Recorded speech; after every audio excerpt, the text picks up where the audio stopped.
My name is Gina Aubrey. I was 40 years old.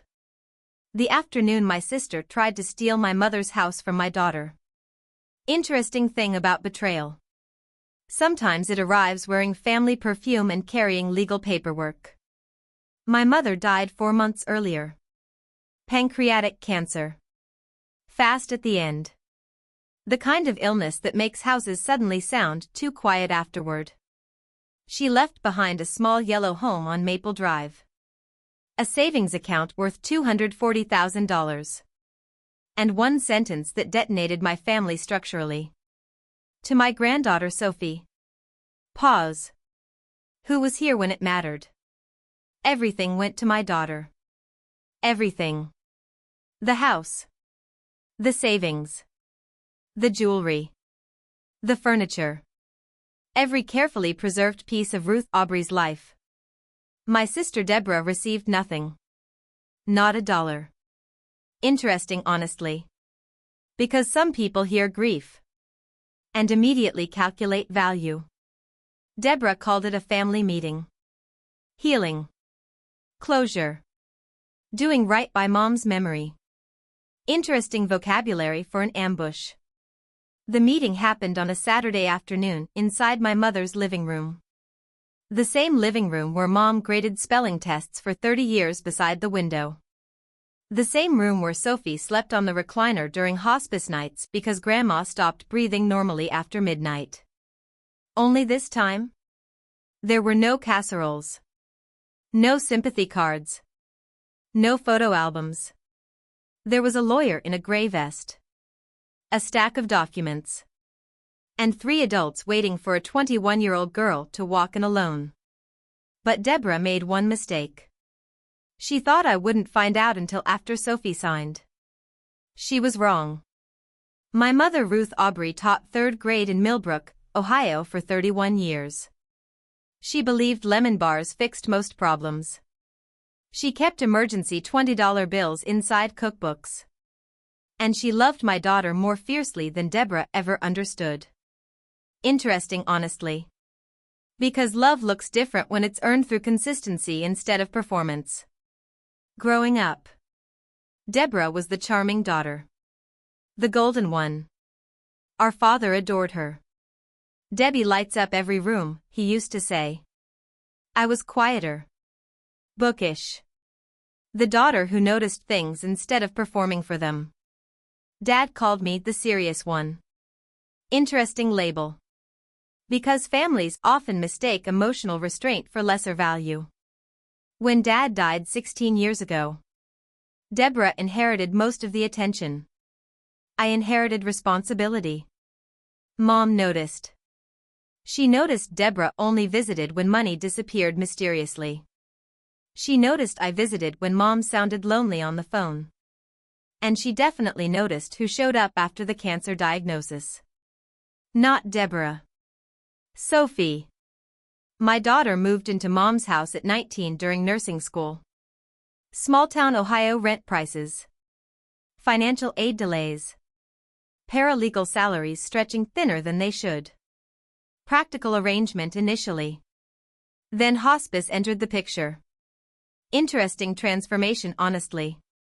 Because caregiving changes relationships faster than bloodlines do. Sophie cooked dinner every night. Drove Mom to oncology appointments. Sorted medications. Changed sheets after bad nights. Read mystery novels aloud when Mom's hands started shaking too hard to hold paperbacks. And when the pain became unbearable, Sophie slept in the chair beside the bed. Deborah visited 3 times in 2 years. 3. I counted. First visit. She asked about property taxes before asking how Mom felt. Second visit. She asked whether the will had been updated recently. Third visit. She walked through the house slowly like she was mentally pricing furniture. Interesting, honestly. Because greedy people always mistake houses for assets instead of memories. Mom noticed too. She never confronted Deborah directly. That wasn't her style. But 2 weeks before she died, while Sophie adjusted blankets beside the bed. Mom whispered something quietly. Sophie stayed. Not dramatic. Not emotional. Just factual. Like weather. Like gravity. Like truth finally getting tired of hiding politely. The will reading happened Thursday afternoon inside Harold Kimball's office. Harold handled estate law in Millbrook longer than I'd been alive. Old carpet. Burnt coffee smell. Wood-paneled walls designed to make grief sound official. Deborah sat perfectly straight beside me. Black coat. Hands folded tightly. Already expecting something. Interesting, honestly. Because entitled people usually enter inheritance meetings carrying assumptions instead of curiosity. Harold adjusted his glasses. Then read the sentence. To my granddaughter Sophie Marie Aubry. Pause. Who was here when it mattered? I watched Deborah's face carefully. No tears. No shouting. Just stillness. Dangerous stillness. Interesting thing about manipulative people. Their silence often means strategy already started forming internally. Harold finished reading. House on Maple Drive. Savings accounts totaling $240,000. Everything transferred to Sophie. Deborah asked no questions. She buttoned her coat. Walked out without looking at either of us. And honestly? That scared me more than screaming would've. Because quiet anger plans things. 48 hours later? The phone campaign began. Uncle Tom in Pennsylvania. Aunt Linda in Kentucky. Every cousin emotionally close enough to influence and geographically far enough not to know facts. Deborah's version spread quickly. Sophie manipulated Grandma. Gina pressured Mom into rewriting the will. Undue influence. Greedy. Interesting, honestly. Because family smear campaigns always rely on people preferring emotionally satisfying stories over documented truth. Then Deborah started calling Sophie directly. My daughter answered the third call. She said Grandma was confused, Sophie whispered afterward. She said I need to do the right thing. I closed my eyes. Not because I doubted Mom's wishes. Because I recognized escalation. I've worked 11 years as a paralegal. Contracts. Depositions. Estate disputes. Family litigation. And honestly? You learn something terrifying working around legal conflict long enough. Most people never sue first. They pressure. Emotionally. Privately. Quietly enough to avoid paperwork. Monday morning. I walked directly into Robert Webb's office. Senior estate attorney. 55. Reading glasses hanging from a chain around his neck. The closest thing I had to a mentor professionally. I explained everything. The will. The calls. The pressure campaign building around Sophie. Robert listened without interrupting. Then leaned back slowly. The will is airtight. Interesting word. Because emotionally devastating and legally vulnerable are two completely different things. Harold handled capacity evaluations correctly, Robert continued. 2 witnesses. Medical confirmation. Probate certification. So she loses in court? She loses badly. I nodded once. That's not what she's planning. Robert understood immediately. Interesting, honestly. Because experienced attorneys recognize emotional coercion faster than lawsuits. She's going after Sophie directly, I continued. She thinks a 21-year-old nursing student will fold under pressure.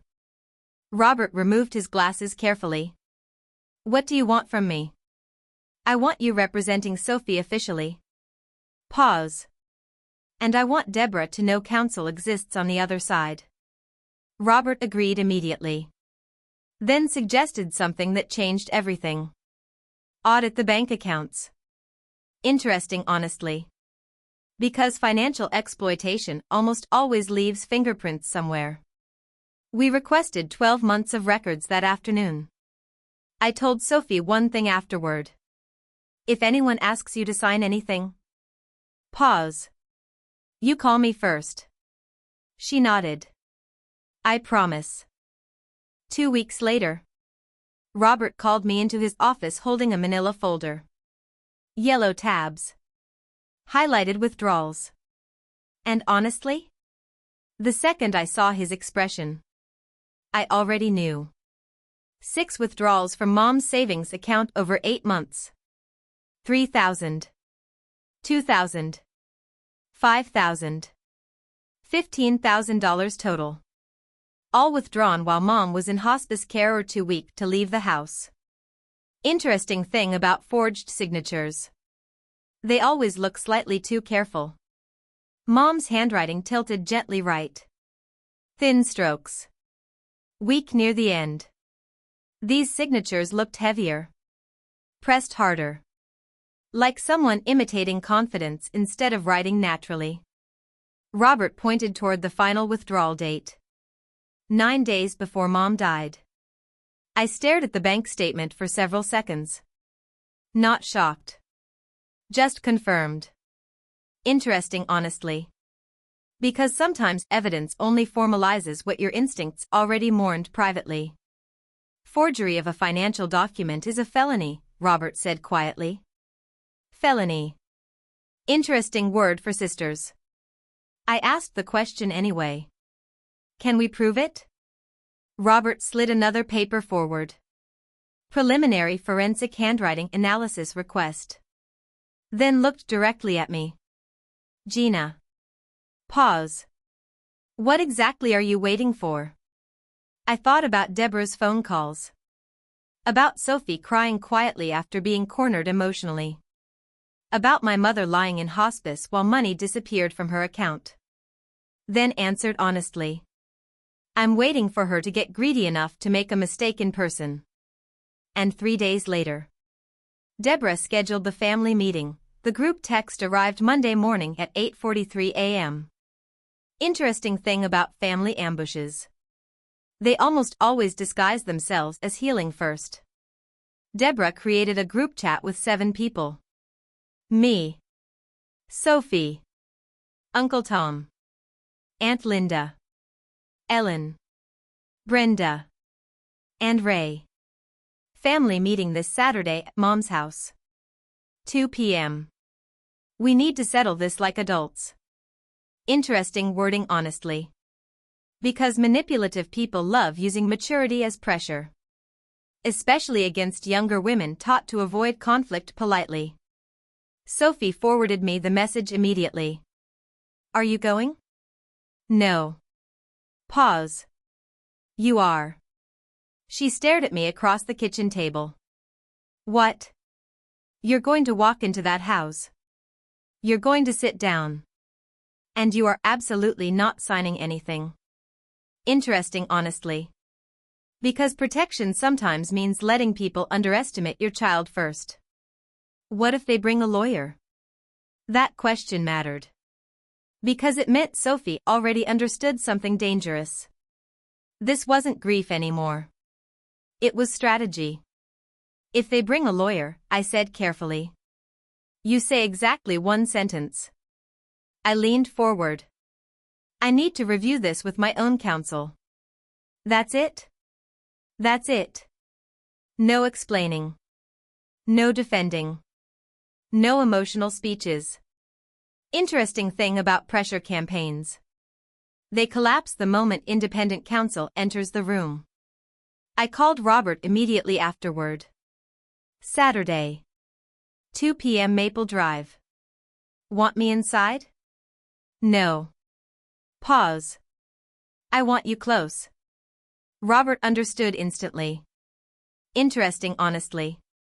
Because experienced litigators know timing matters more than volume. We built the file that week carefully. Certified will. Capacity evaluation. Bank withdrawals. Forensic handwriting analysis. Everything tabbed. Everything indexed. Everything devastating. Then Thursday night, Sophie found the letter. She called me from Mom's bedroom sounding strangely calm. Mom. Pause. I found something in Grandma's cedar box. Interesting thing about cedar. Memory lives inside the smell permanently. I drove to Maple Drive in 14 minutes. Too fast, honestly. But grief changes speed limits emotionally. Mom's bedroom still smelled like lotion and dust and old paperback novels. The cedar jewelry box sat open on the bedspread. Underneath the velvet lining, a folded yellow legal page. Blue ink. Mom's handwriting instantly recognizable. Narrow cursive. Tilted slightly right. Steady despite the cancer. The letter began. Dear Sophie. Pause. If you are reading this, Deborah is angry. I sat down hard on the edge of the bed. Because suddenly, Mom wasn't just anticipating conflict. She was documenting it. The letter explained everything. Deborah borrowed $80,000 over 15 years. Never repaid it. Mom knew money disappeared from her account during hospitalization. She suspected Deborah, but lacked strength for confrontation. Interesting, honestly. Because dying women often preserve peace longer than they should. Then came the sentence that permanently changed the emotional gravity of the will. I changed my will because love should not become a debt someone collects on. I read that line 3 times. Not because I misunderstood it. Because mothers rarely speak that plainly unless they're running out of time. The final sentence destroyed me emotionally. Show this to your mother. She'll know what to do. Interesting thing about trust. Sometimes it survives death more effectively than bloodlines. Friday morning. Robert read the letter twice in complete silence. Then folded it carefully. This corroborates everything. 80,000 in unpaid loans. Unauthorized withdrawals. Clear intent behind the will revision. Interesting, honestly. Because suddenly Deborah's exclusion stopped looking cruel. It started looking restrained. We organized the evidence for 2 straight hours. Bank statements first. Handwriting analysis second. Mom's letter third. The certified will on top. Robert prepared a 1-page summary sheet. Dates. Amounts. Timeline. Simple enough to destroy denial structurally. Before I left, I called Sophie. You sit in the armchair by the window. Not the couch. Not beside Deborah. If anyone hands you paperwork, I say I need to review it with my own counsel. Exactly. Pause. Mom? Yes? I'm scared. Interesting honesty. Because courage usually sounds frightened while it's happening. I know. Pause. But you are not walking into that room alone. Saturday arrived cold and gray. The kind of Ohio afternoon where dead leaves scrape sidewalks like whispered warnings. Sophie wore a white blouse and dark slacks. Mom's pearl brooch pinned carefully near the collar. Interesting, honestly. Because grief sometimes dresses itself as armor. We drove separately. Sophie parked at the curb. I parked 2 blocks away behind the hardware store. Robert waited 1 block north inside a silver sedan. Engine off. Phone ready. Litigation version of a tactical unit, honestly. I watched Sophie walk toward Mom's front door through the windshield. Small figure. Straight posture. Trying very hard not to look nervous. She paused once on the porch. Touched the pearl brooch. Then walked inside. My dashboard clock read 1:58 p.m. 2 minutes later. My phone buzzed. There's a man here I don't know. Pause. Gray vest. Briefcase.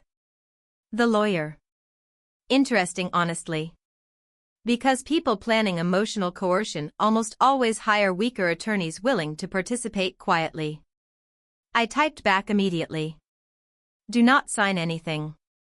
I'm close. Then texted Robert. They brought counsel. His reply came 10 seconds later. Ready. I sat there breathing slowly, watching the curtains move slightly through the front window. Thinking about Mom winding the mantel clock every Sunday morning for 30 years. Thinking about Sophie sleeping beside hospice machines while Deborah calculated inheritance percentages. And honestly, I wasn't angry anymore. I was prepared. Later, Sophie told me what happened during the first 10 minutes. Deborah sat on the couch smiling too carefully. Ray stood by the window with his arms crossed like intimidation counted as legal leverage. Brenda occupied the recliner already looking morally certain.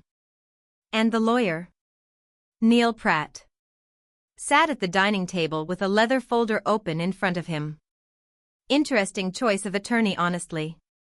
Not estate law. General practice. DUIs.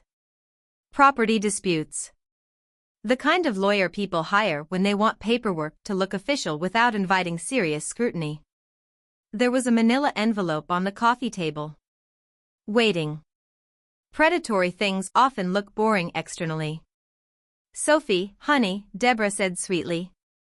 We're glad you came. Sophie sat exactly where I told her. Armchair near the window. Purse in lap. Hands still. Neil slid the document across the table. Voluntary relinquishment of estate rights. Interesting phrase. Because theft sounds much cleaner wrapped in legal language. Once you sign, Neil explained calmly. The assets transfer to your aunt and we can all move forward peacefully. Peacefully. Interesting word for emotional extortion involving a grieving 21-year-old. Sophie picked up the papers carefully. Read the first page. Then the second. No visible panic. No tears. Just stillness. Interesting, honestly. Because composure frightens manipulative people more than emotion does. This says I surrender all rights to the estate. Neil nodded. Correct. It also says I waive future claims. Standard language. Standard. Interesting thing about unethical documents. People describing them usually overuse the word standard.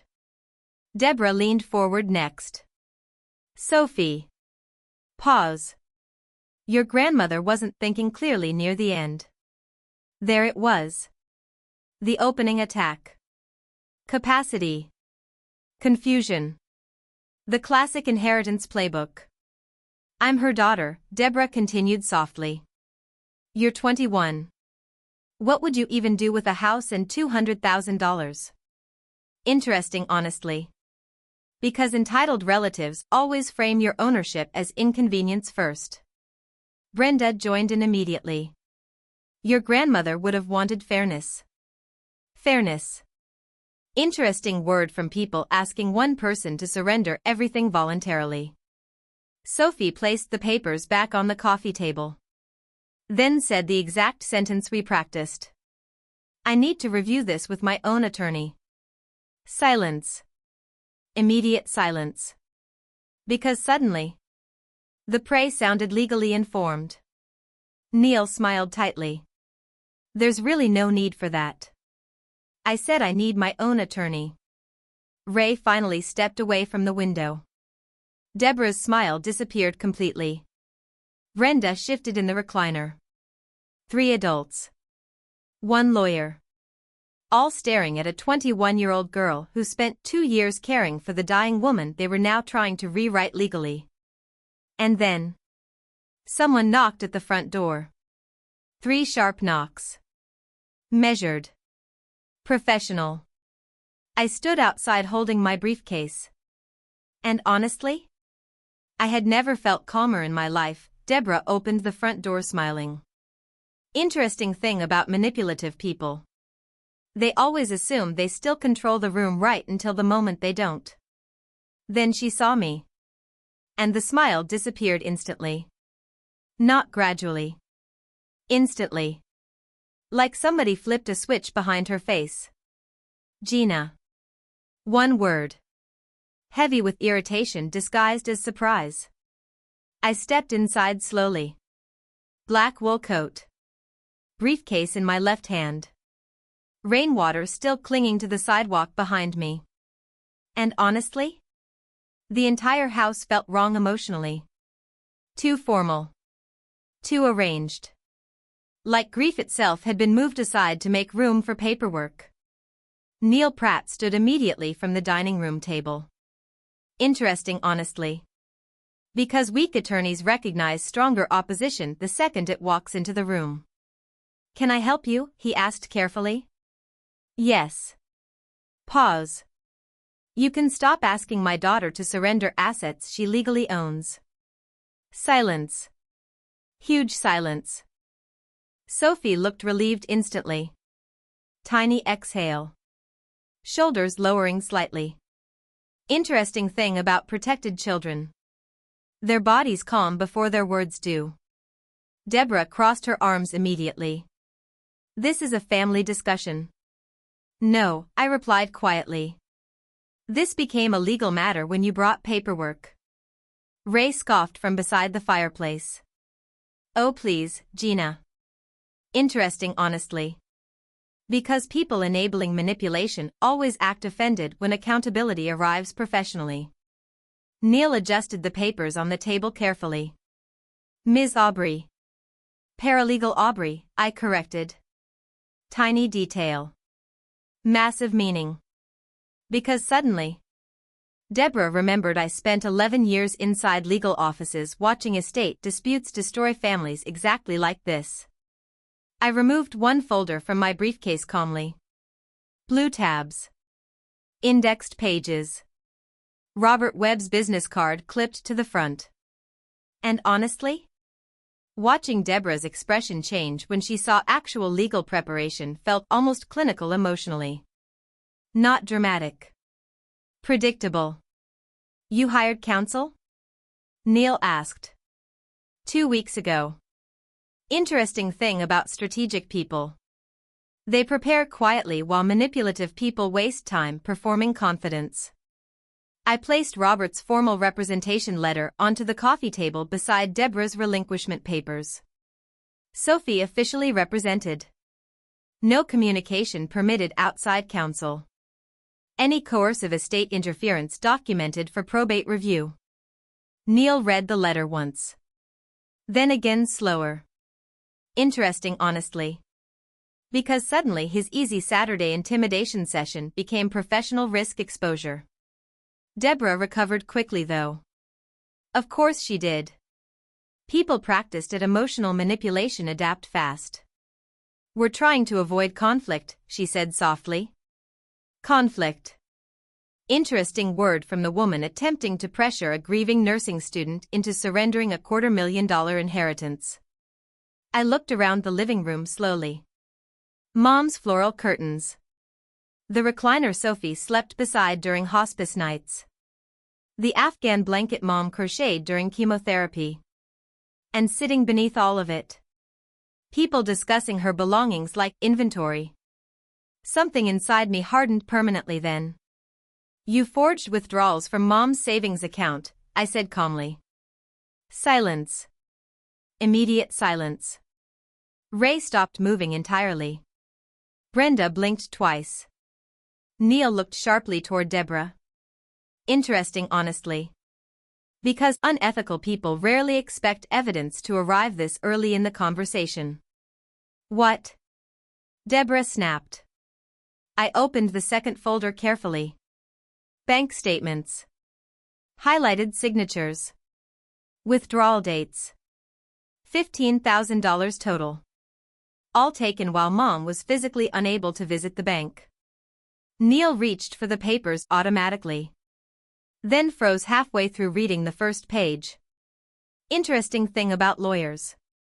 They recognize felony exposure faster than ordinary people do. These signatures were already reviewed preliminarily, I continued quietly. Forgery analysis pending. Deborah stood up immediately. This is ridiculous. Interesting response. Because guilty people almost always attack credibility before facts. Sophie stared at her aunt silently. And honestly? That silence mattered more than shouting ever could. Because Sophie spent 2 years cleaning morphine trays and changing hospice sheets while Deborah disappeared until money entered the conversation. Deborah pointed toward the will angrily. Mom wasn't thinking clearly. There's a medical competency certification attached to the will. She was medicated. 2 physicians signed off. Interesting, honestly. Because manipulation collapses structurally once documentation enters the room. Neil cleared his throat carefully then. Deborah. Pause. Did you disclose these withdrawal issues previously? There it was. The moment the lawyer stopped sounding like her ally. Tiny shift. Massive consequences. Deborah looked cornered suddenly. And cornered people make mistakes emotionally. She knew I needed money, Deborah snapped. Interesting confession. Because suddenly, the withdrawals stopped being imaginary. She authorized it. Then why forge the signatures? I asked quietly. Silence. Huge silence. Ray moved toward the doorway like proximity itself suddenly felt dangerous. Brenda avoided eye contact completely. Interesting thing about family conspiracies. Secondary participants disappear emotionally the second accountability arrives. Then Deborah made the mistake. The huge mistake. She owed me after everything I sacrificed. Interesting, honestly. Because entitlement always reveals itself eventually once performance cracks. I stared at my sister across our dead mother's living room. The same woman who visited 3 times in 2 years. The same woman who asked about property taxes before chemotherapy. The same woman now claiming sacrifice while Sophie still woke up some nights hearing hospice monitor alarms in dreams. What exactly did you sacrifice? I asked softly. Deborah laughed once. Sharp. Defensive. I was her daughter. There it was. Bloodline. The final refuge of relatives who contributed nothing else. Sophie finally spoke then. Quiet voice. But steady. I was there. Interesting thing about truth. Sometimes it only needs 3 words. The room went still after that. Not because Sophie shouted. Because nobody could honestly contradict her. She was there. During chemo. During vomiting. During morphine confusion. During the nights Mom forgot what year it was and panicked until Sophie held her hand. Deborah looked toward Neil desperately. Tell them this isn't valid. Neil closed the folder slowly instead. Interesting, honestly. Because self-preservation usually outranks client loyalty eventually. I think this meeting should end, he said carefully. Not defending her anymore. Not pushing paperwork anymore. Just retreat. Professional retreat. Deborah's face reddened instantly. You're supposed to represent me. I represent your legal interests, Neil replied calmly. Pause. And right now I strongly advise against further discussion. Translation. Stop talking before you confess to something criminal. I removed the final document from my briefcase then. Mom's letter. Folded carefully. Blue ink. Slight tremor in the handwriting near the bottom. I handed it directly to Deborah. She left this for Sophie. Deborah unfolded it impatiently at first. Then slower. Then completely still. Interesting, honestly. Because dead mothers tell the truth differently than living ones. I watched my sister read the sentence silently. Love should not become a debt someone collects on. Her face changed immediately. Not guilt. Recognition. Because deep down, Deborah already knew why she'd been excluded. She just thought nobody else would say it aloud. Then she reached the final paragraph. The one about the missing money. The room stayed silent for almost 30 seconds afterward. No one moved. Even the house sounded quieter somehow. Finally, Deborah folded the letter carefully. Then whispered. She hated me. Interesting thing about narcissistic people. They often interpret consequences as absence of love instead of reactions to behavior. No, I answered softly. Pause. She got tired of being used. Deborah looked at Sophie after that. Really looked at her for the first time all afternoon. And honestly, I think that was the exact moment my sister realized something irreversible. My daughter wasn't a scared child she could pressure emotionally anymore. She was the witness to everything Deborah failed to be. Then Deborah started crying. Real crying this time. Not strategic. Not performative. Just collapse. Interesting, honestly. Because sometimes manipulative people don't break when exposed publicly. They break when someone finally refuses to rearrange reality for them emotionally. Ray quietly left first. Brenda followed 2 minutes later. Neil packed his briefcase without speaking. And my sister sat alone on Mom's couch holding the letter she never expected to exist. Then she asked one final question. Are you going to report the withdrawals? Interesting thing about accountability. People always ask about consequences after certainty arrives. I looked toward Sophie. My daughter. 21 years old. Exhausted from grief. Still carrying caregiving exhaustion beneath her eyes. Then answered honestly. That decision belongs to Sophie. And every person in that room turned toward my daughter simultaneously. Everyone looked at Sophie. Interesting, honestly. Because for the first time since my mother died, the youngest person in the room held all the power. Not Deborah. Not the relatives. Not the lawyer. My daughter. 21 years old. Hands folded tightly in her lap. Grandma's pearl brooch still pinned beside her collar like inherited courage. Deborah wiped tears from her face quickly. Then tried one final strategy. Family. Of course. Manipulative people always return to the same emotional doorway eventually. We can work this out privately, she whispered. Interesting phrase. Because privately usually means without documentation. Sophie looked down at Mom's letter resting in Deborah's hands. Then at the bank statements spread across the coffee table. Then finally at me. And honestly, I saw the exact moment childhood ended inside her expression. Not because she inherited money. Because she realized protecting people who hurt you doesn't heal them. It only protects the hurt. I don't want revenge, Sophie said quietly. Pause. I just want Grandma's wishes respected. Silence. Huge silence. Because grief sounds incredibly different from greed. Deborah shook her head immediately. You don't understand what this does to the family. Interesting, honestly. Because toxic families always treat exposure like the original crime. Sophie answered softly. No. Pause. You did that already. That sentence landed harder than shouting ever could. Even Neil Pratt stopped packing his briefcase for a second.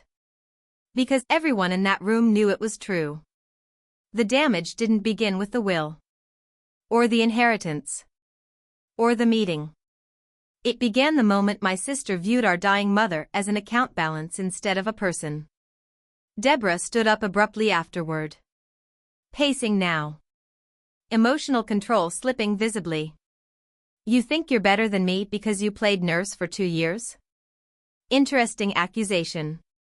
Because selfish people often describe caregiving like manipulation once guilt becomes unavoidable. Sophie stayed calm. I loved her. 3 words. Simple. Final. And honestly?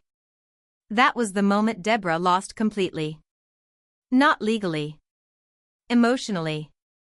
Because she finally understood something unbearable.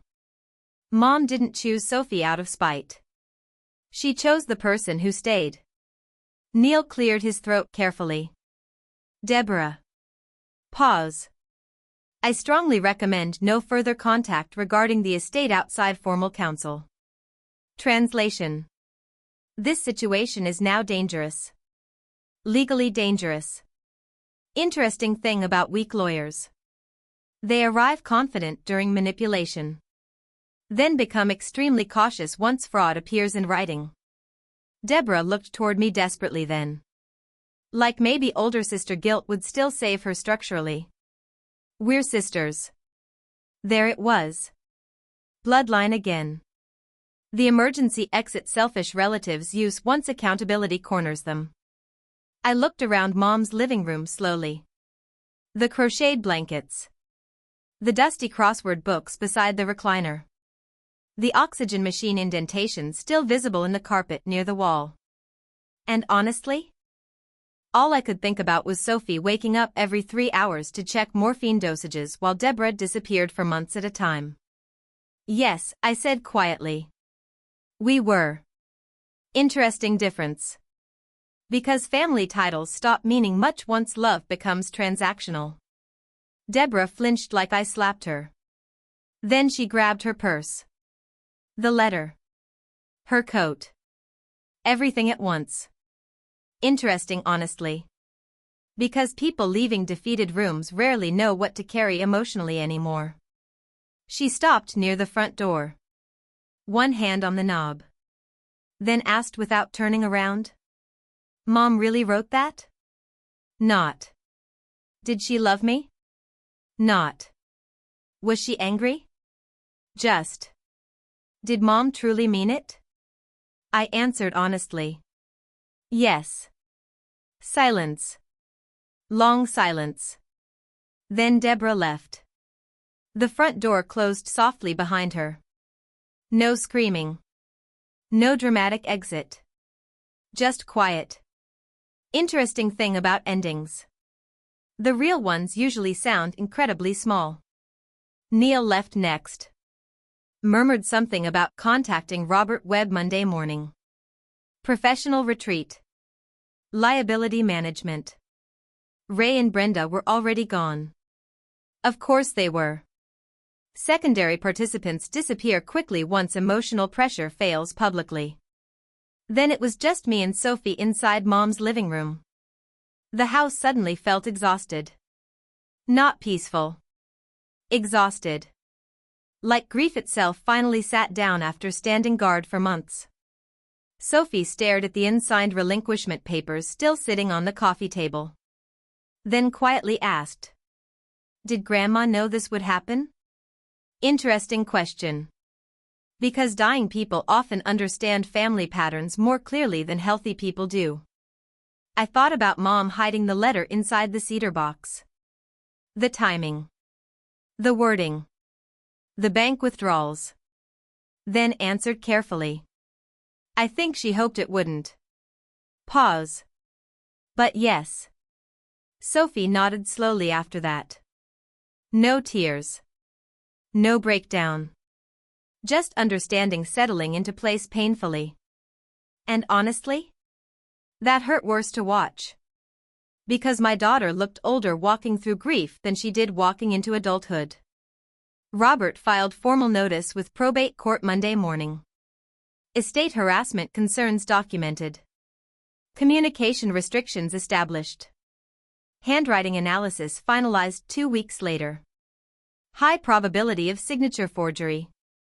Interesting thing about forensic reports. They translate betrayal into percentages and technical language. Makes devastation sound strangely clinical. Sophie chose not to pursue criminal charges initially. That surprised people. Not me. Because caregiving changes people differently than greed does. She requested restitution privately instead. $15,000 returned to the estate over 6 months. Structured agreement. Signed formally. Documented permanently. Interesting honestly. Because accountability without revenge still terrifies manipulative people. Deborah stopped speaking to most relatives afterward. Family gossip shifted naturally. Truth does that eventually. Especially in small towns. People learned who visited during chemo. Who stayed overnight. Who disappeared until inheritance entered the conversation. And honestly, I never corrected the rumors. For once. Reality handled itself without me managing it emotionally. Spring arrived slowly after that. Sophie graduated nursing school in May. Mom's pearl brooch pinned beside her collar again. Same one from the family meeting. Interesting honestly. Because some objects stop being jewelry. They become witness testimony. After graduation, we drove back to Maple Drive together. The yellow house looked smaller somehow. Flower beds overgrown. Wind chimes still hanging beside the porch. Sophie unlocked the front door quietly. Then stood inside the hallway for several seconds without moving.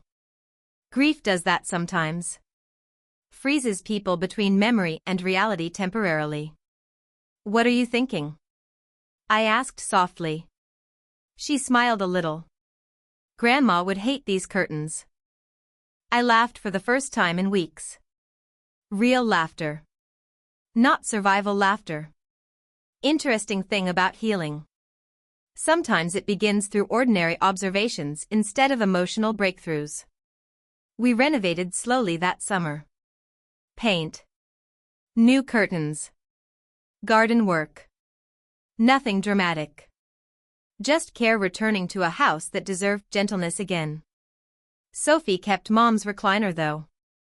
Hospice chair. Reading chair. The place where love stayed awake at 3 a.m. holding someone's hand. Interesting honestly. Because objects absorb loyalty eventually. The last time I saw Deborah, she sat alone at Mom's gravesite 3 rows ahead of us after church one Sunday morning. Smaller somehow. Quieter too.